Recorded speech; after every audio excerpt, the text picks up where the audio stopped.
Hello. Today I'd like to continue with the theme of yesterday, which was what is an A team and why should you care? So this is sort of part two. And what I want to talk about today is how do you actually benchmark a role? And the secret here is to remove bias. The whole purpose of doing the exercise is to get the right people in the right seats, as we discussed yesterday. Not to get the people you like because they're like you. And we all have unconscious bias. We're not aware of it. We have unconscious bias and we recruit people who are like ourselves. Additionally, when you have a number of people involved in recruitment, you'll often find that when you do this exercise, they have completely different perceptions or completely different ideas of what the actual role is. And so this exercise, if nothing else, is a clarifying exercise for a group of people to do. But it is a powerful, powerful exercise, and done properly is the foundation for the whole talent management process from cradle to grave. So let's have a look at it and say, what are the steps? So the first steps, of course, or step number one, is you actually have to have people to do this exercise. And we call these people SMEs, subject matter experts. So these are typical people who are an incumbent in a role, somebody who supervises a role, somebody who works closely with the role, perhaps somebody in a role in a different organisation, the same role in a different organisation or a different department.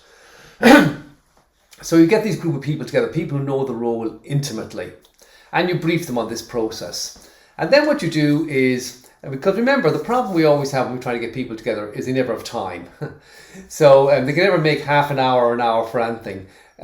So what you do is you email them out a series of questions.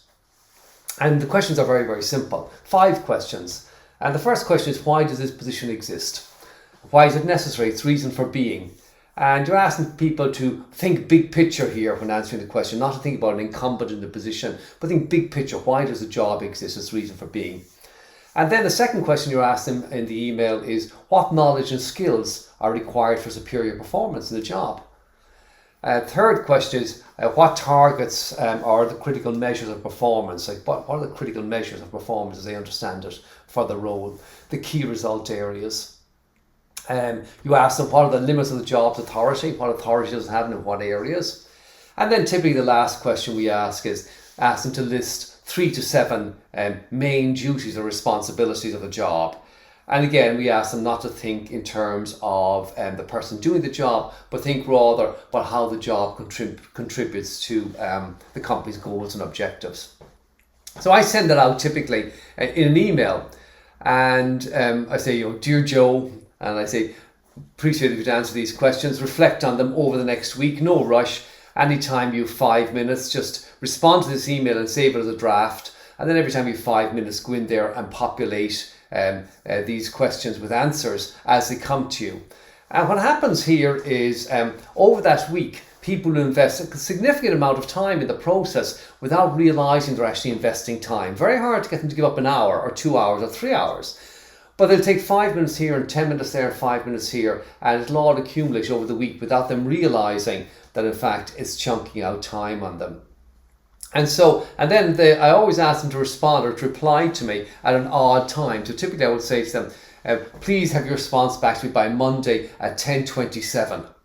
I give them some sort of strange time. And the reason is that to get them to remember it. It sort of sticks in your mind when you get an odd time like that.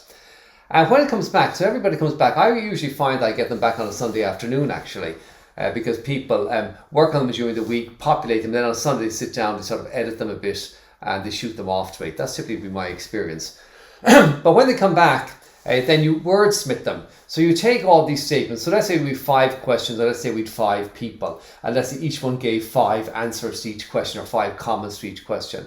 So that's 5 times 5 times 5. So that's 125 statements you have in a list. I just pop them into an Excel spreadsheet and you look at them, and each one of them you say, okay, what is that? And you try and give it a heading. So let's say team development or strategy or governance or whatever. You try and give each one a heading as you go down through it. And then you find you're coming, oh, here's another team, here's another strategy, here's another. And you start populating them this way. And when you've that done, you data sort them. And now you find you've ended up with groups of statements under headings like leadership or team development or whatever. And you take these statements and you craft them into paragraphs. You sort of wordsmith this and you craft them into paragraphs. You really want no more than 5 statements. So 5 paragraphs, each with a heading, say, this is why the job exists. And once you have those, you share them with the SMEs, these subject matter experts, when you ask them to reflect on them. And they look at them and typically make a comment, they send them back to you, and then you do your final wordsmith. And then you get everybody together for 1 hour. And you say to everybody, I want you on a Zoom call or Teams, whatever technology you use. I find actually using technology is a good way of doing it because very hard to get people in a room, but if they're sitting at the desk, yep, I can swing around and I can give you 60 minutes of my time, very, very focused. They focus on the job in hand, there's no waffle, no chatting, and you sort of get on with it. So I find it works quite well. So you share the information with them, we have a quick edit, and everybody agrees that these are the 5 key accountabilities or 5 key deliverable statements. And then we open up a job report and we say very, very simply, we go onto our system, our internet distribution system, and we open up a job report, and then we complete the job report as though a robot were doing the job. So we have these key deliverables in front of us. Everybody has them. We say, in the context of these key deliverables, what behaviours, DISC, what motivators, driving force, what skills, DNA, what acumen, capacity, and what other skills like sales skills or whatever, what's actually required for superior performance in that job. And we score them. We complete the assessment online as though we were completing it for an individual, except we're completing it for a job. And of course, when we've completed that exercise, we press the button, out comes our job report. And now we have a clear statement of what the ideal profile is for superior performance in that specific role with those specific key accountabilities. And that's the foundation.